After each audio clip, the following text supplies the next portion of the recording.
alleged conspiracy problems. So we could be talking about Biden administration officials that could be getting pulled into this.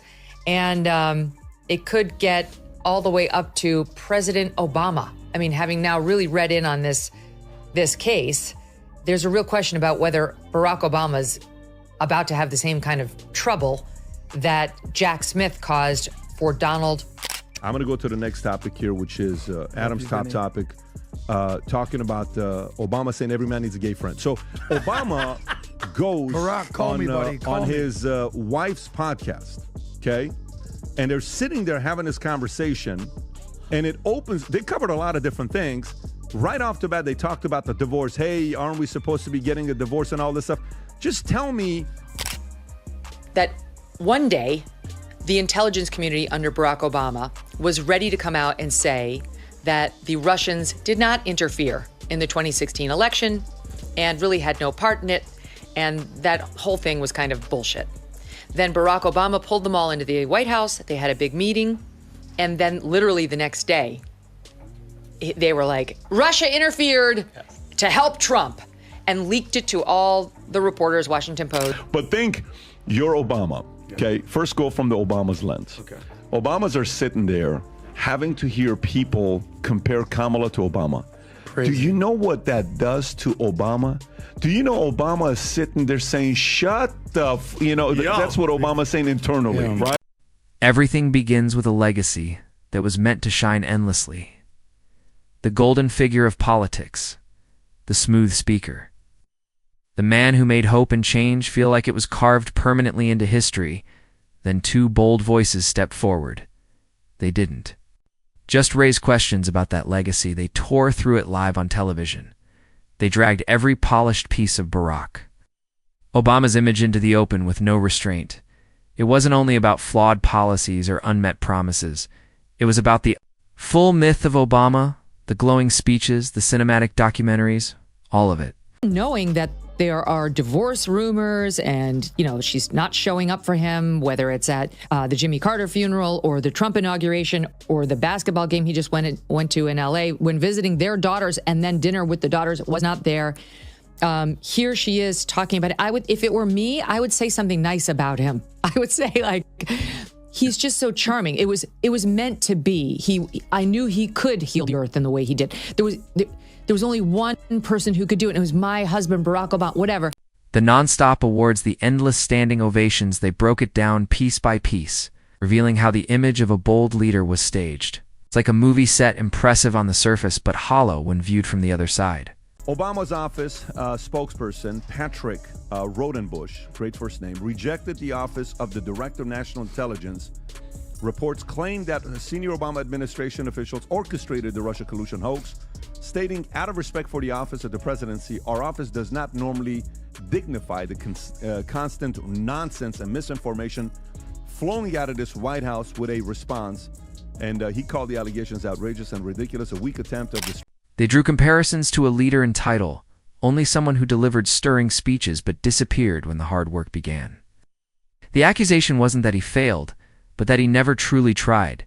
He had mastered the skill of appearing engaged, while allowing real problems to worsen behind closed doors.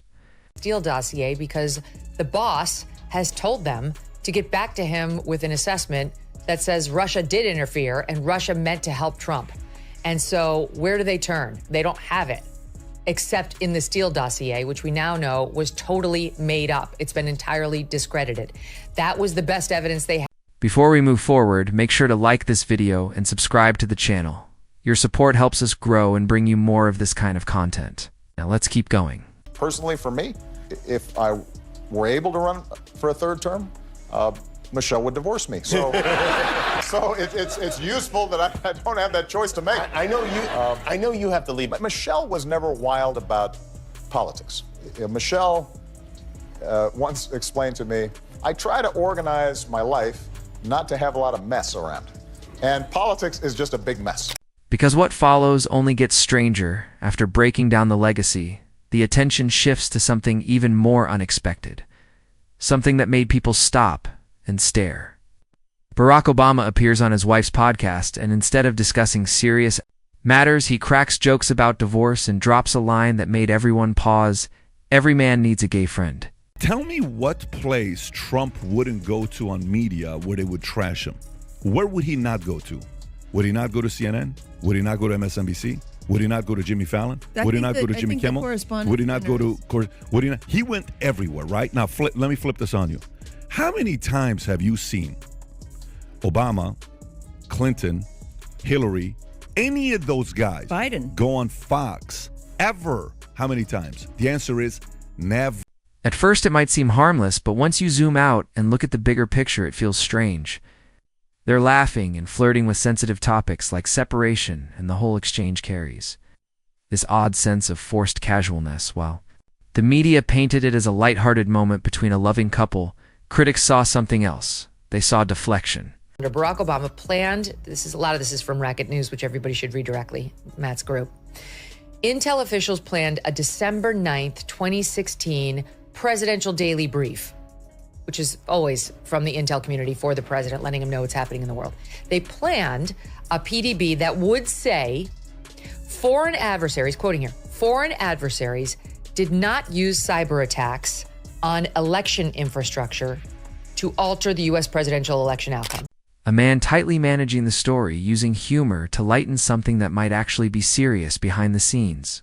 Whispers of strain in the Obama marriage were already circulating, but instead of addressing anything head-on, Obama used his wife's platform to charm, to joke, to guide the attention somewhere else, and the backlash wasn't quiet. It came loud and clear because this wasn't an isolated moment. It was part of a larger trend. If maybe this is a way America can hear me at this moment. Go back to that day 10 years ago. What I think binds it together, all these different strands, a case upholding health care, a case declaring same-sex marriage part of our constitutional protections, of mourning.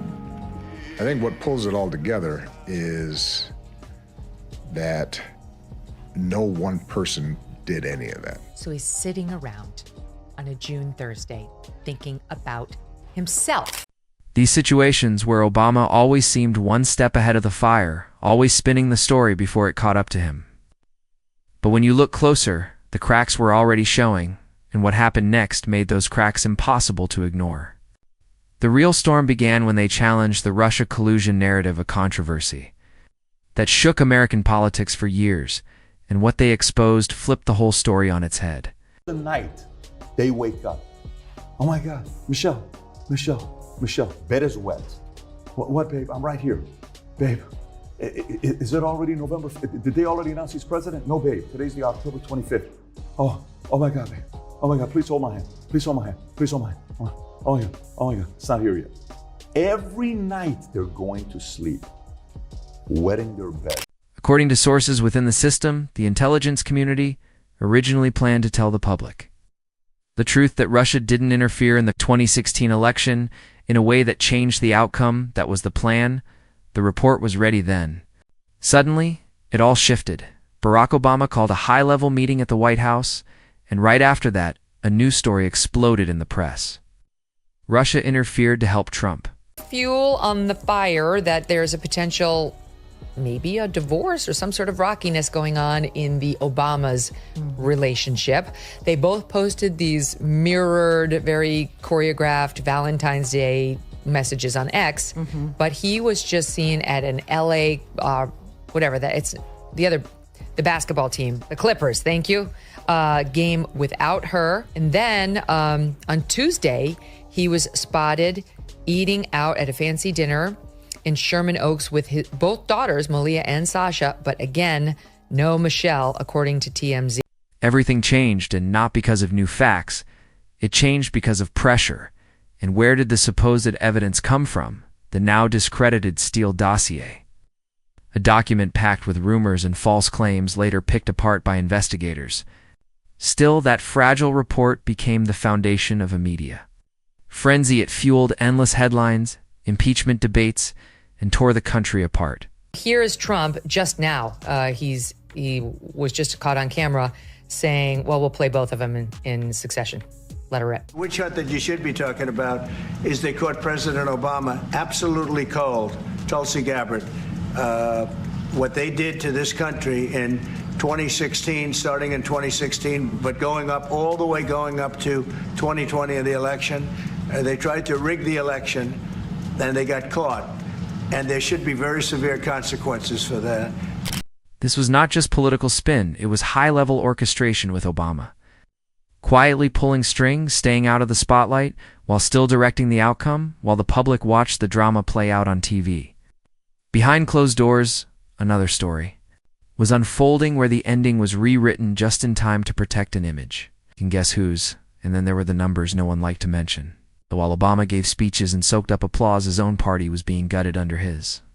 Leadership Democrats lost close to 1,000 seats at the state and federal level. That was not just a slip, it was a political collapse. And yet, somehow Obama remained above the fallout. He was never seen as the guy who lost the House to the Senate. In all those local governments, he kept the role of the star, the calming voice, the icon delivering well-rehearsed, talks about hope and unity, but in reality, he left his party in ruins, and when it mattered most during midterms and key elections, Obama disappeared. He was not out knocking on doors or facing the heat with other Democrats. He was making Spotify playlists while the party got crushed in the polls. It became obvious. Obama was a brand, not a builder, a speaker, not a strategist. And while others cleaned up the damage, he stayed above it all, applauded for speeches. But speeches don't win elections, showing up does. And he was always absent when it counted then. If you look even deeper behind all the charm and grace was a man who mastered looking busy while doing almost nothing. Obama made charisma seem like leadership. Would step on stage, say something poetic, and walk off to applause as if he had just passed a major law. But when real accountability was needed, he was gone. Take the drone strikes, for example. He did not just continue them, he expanded them. Thousands of lives lost, including civilians and children, and yet there he was accepting a Nobel Peace Prize, smiling while signing off on strikes. It was a game. Then came Benghazi, where an American ambassador was killed. Instead of real answers, we got deflection and silence, the IRS targeting. Conservative groups swept under magazine covers and red carpet appearances. Obama had a way of keeping the heat away from himself. When the pressure built, he gave just enough of a statement to sound presidential, then disappeared. No fingerprints, no follow-through. He played the wise observer, the guy who seemed to care, but behind the scenes he made. Sure, none of the fallout landed on him, and people started to catch on. The myth began to break, and it only got worse post-presidency. How? Obama could have stayed involved, fixed the damage, or led real reform, but instead he shifted into a celebrity content. Creators signing Netflix deals, taking selfies, giving speeches while the country faced chaos, rising tensions, and widening gaps. He was out having dinner with stars and posting motivational quotes. His role became symbolic, not strategic. He would show up when cameras were ready, visit a flood zone, or appear after a tragedy, smile, pose, and move on while people were still stuck with the aftermath of policies. He helped build. He talked about nuance as if that alone would solve things. This was not leadership, it was image control. Even Michelle Obama faded from the spotlight. No appearances. No unity at big events. Rumors of strain and distance started to spread. The couple once seen as perfect now looked calculated, disconnected. Obama had transformed. Not into a president or a leader, but a narrator. One who watched from the sidelines and told the story, as if he had not written the worst parts himself. And then came the issue that really exposed the gap between the message and the reality: immigration. Obama had always presented himself as compassionate, talking about family, unity, and fairness, yet behind the words, his administration deported more people than any other in American history, over 3 million more than Bush, more than Trump families. Torn apart, but no outrage, no viral videos or protests, because it did not fit the approved narrative at the same time. He stood in front of hope posters, he smiled and looked like a people's champion, but immigration raids happened cold and aggressive. Then came police reform, another big promise. Another letdown. Speeches came after every incident. Committees were formed. But no real change happened. The urgency faded, and communities that needed help were left with nothing but words. Obama became an expert at sounding like change while shielding the system, and people stopped buying it. The illusion began to crumble. Then came Healthcare, the so-called signature achievement Obamacare, which was sold as revolutionary but delivered like a bargain, been compromised. It was not built to serve people. It was crafted through deals with insurance and pharmaceutical companies, then sold with patriotic marketing, and anyone who criticized it was made to feel ungrateful. People were not given better healthcare. They were given required plans, higher premiums, confusing coverage, and fines if they could not afford it, instead of fighting for universal care. Obama chose the safe option, the one that made corporate leaders happy and the media cheer. The result helped some but left many feeling betrayed. It was a glossy package covering the same old problems. Obama had the power to go big but chose not to. Then years later, he gave speeches reminiscing about victories, like same-sex marriage or the survival of Obamacare, making it sound like he was just there watching history instead of helping shape it. It was classic Obama, just distant enough to avoid blame, but close enough to take credit. Meanwhile, real problems burned. Flint still lacked. Clean water economic gaps widened. Police violence continued. But Obama was lost in his own nostalgia. Telling his story like a documentary, he flew into disaster areas for a quick photo, took a sip of water, smiled, and left, gave stirring words while nothing changed. He had become the master of optics, the guy. It looked like he was doing something even when he wasn't, and people were waking up to it. The illusion was breaking, and the biggest shock came next.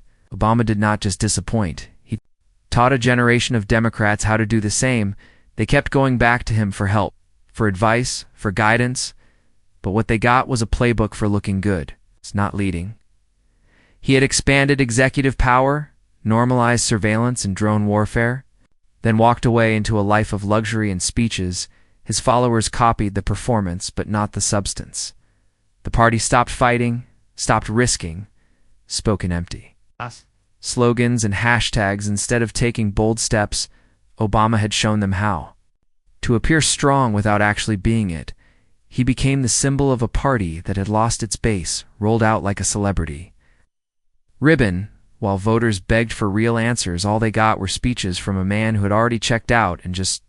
When he thought it was over, the last mask fell off. After all the praise, the awards, the online playlists, the reality was clear. Obama was no longer leading. He was selling. He became a polished brand, a seller of nostalgia, a storyteller for problems.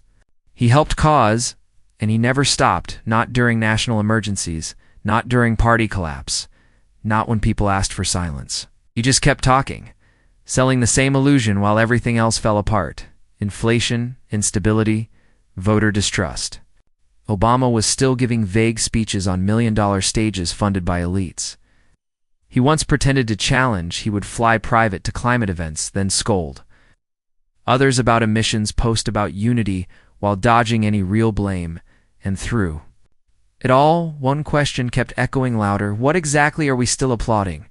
Not the actions, not the results, just the carefully maintained image. The myth is fading, the mask is cracked, and behind it is not a savior, just a performer who wrapped up the status quo in elegance and called it revolution.